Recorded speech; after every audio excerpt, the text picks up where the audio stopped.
अस्सलाम वालेकुम। आज हम जो चैप्टर शुरू करने जा रहे हैं वो है human speech and communication.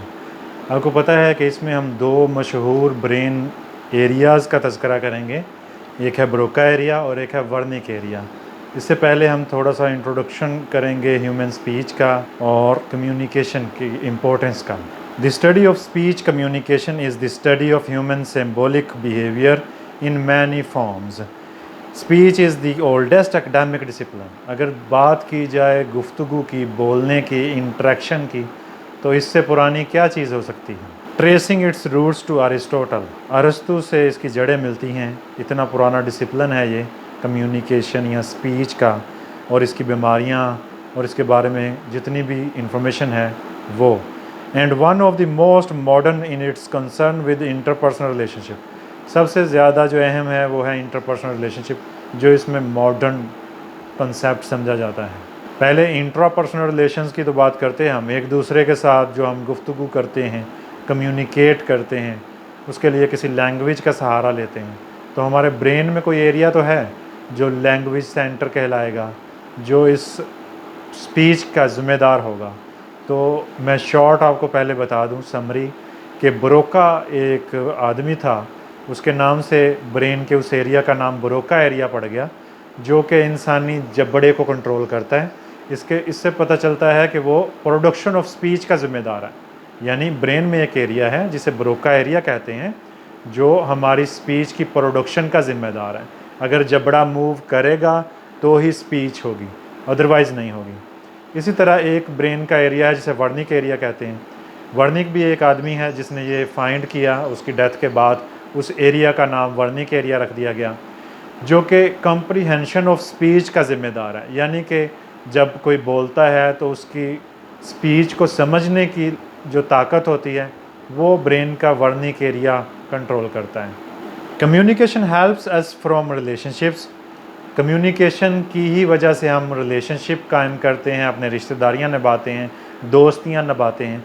Allows cultures to evolve, ये कम्युनिकेशन ही है जिससे डिफरेंट कल्चर्स नशनुमा पाते हैं। इनकरेज अंडरस्टैंडिंग अमंग पीपल, ये एक दूसरे की समझ हमें दिलाती हैं। अगर हम दूसरों के साथ कम्युनिकेट ही ना कर सकें, हमारे पास कोई लैंग्वेज पावर ही ना हो, तो हम दूसरों के साथ कैसे रह सकेंगे। In short, communication is the thing that makes us human. आखिरकार अलगर्ज यही ख्याल किया जाता है कि ये कम्युनिकेशन ही है जो हमें इंसान बनाए हुए हैं, वरना हम बेज़ुबान होते जानवरों की तरह। Without it we would parish.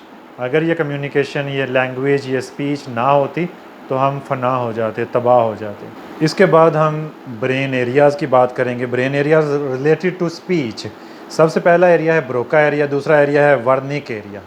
हम ब्रोका एरिया की बात करेंगे। जैसे कि मैंने बताया, MCQs में ये चीज़ आ जाती होती है अक्सर पेपर में, MSc के साइकोलॉजी के पेपर में, कि ब्रोका एरिया क्या करता है और वर्निक एरिया क्या करता है। आपको ये चीज़ याद होनी चाहिए कि Broca area related to speech और Broca area production of speech का ज़िम्मेदार है, और Wernicke area comprehension of speech का ज़िम्मेदार है। यानी जो स्पीच होती है उसे समझने का ज़िम्मेदार वर्निक एरिया, और स्पीच को प्रोड्यूस करने का ज़िम्मेदार हमारे ब्रेन का ब्रोका एरिया है।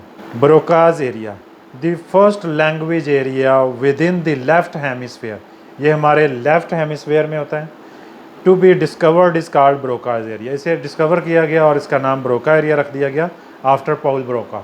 पॉल ब्रोका की डेथ के बाद इसका नाम ब्रोकाज एरिया रख दिया गया। Broca was a French neurologist. Broca एक फ्रांसीसी न्यूरोलॉजिस्ट था who had a patient with severe language problems. इसके पास एक मरीज़ था जिसे शदीद किस्म के लैंग्वेज प्रॉब्लम्स थे।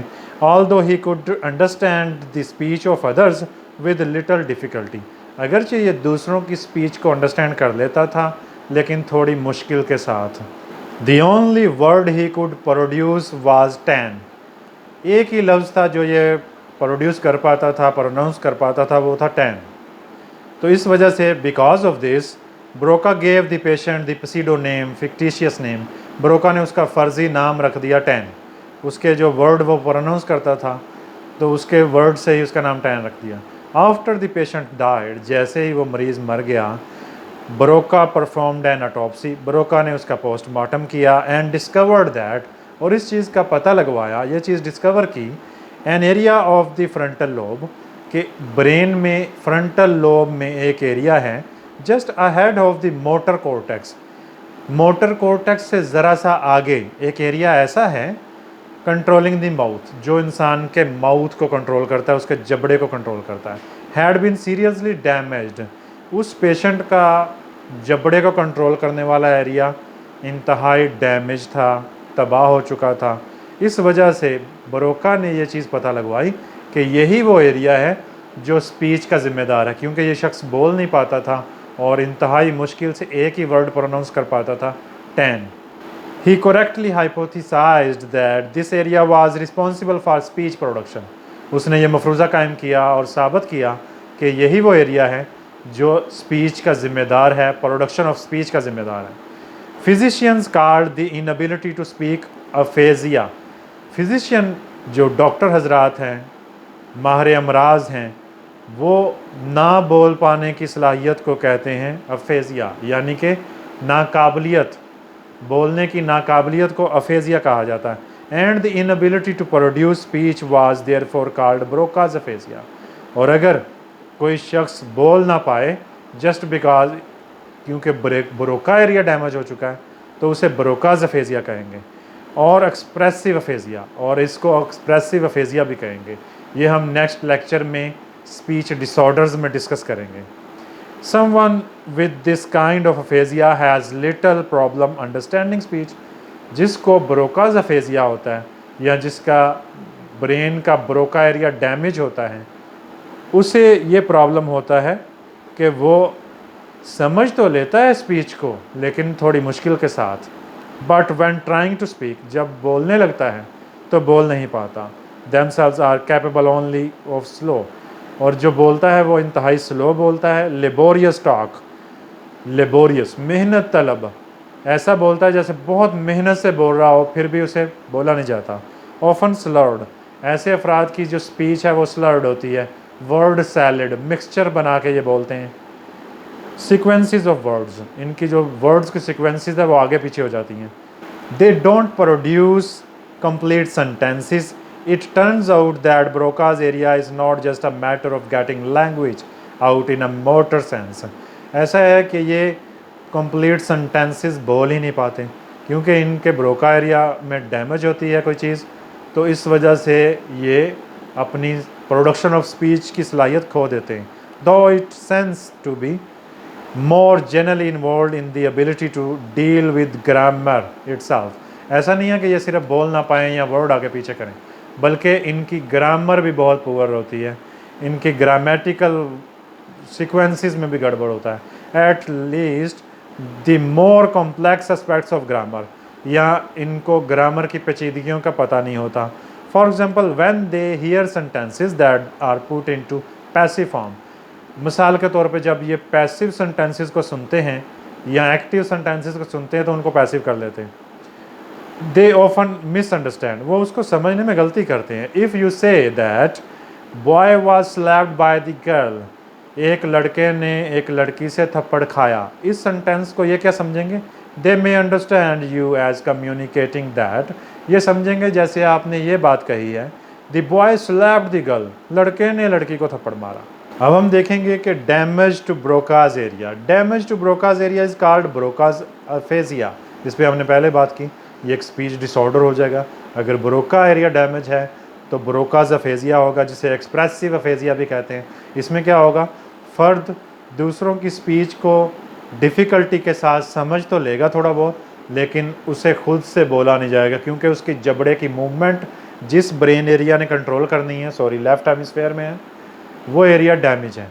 A person suffering damage will likely exhibit problems like words not coming out properly formed. इस बीमारी में ये होगा कि ब्रोका एरिया डैमेज है और जो बंदा बोल रहा है वो अपने अल्फाज को प्रॉपरली फॉर्म नहीं कर सकेगा, आगे पीछे होंगे और पूरे नहीं होंगे।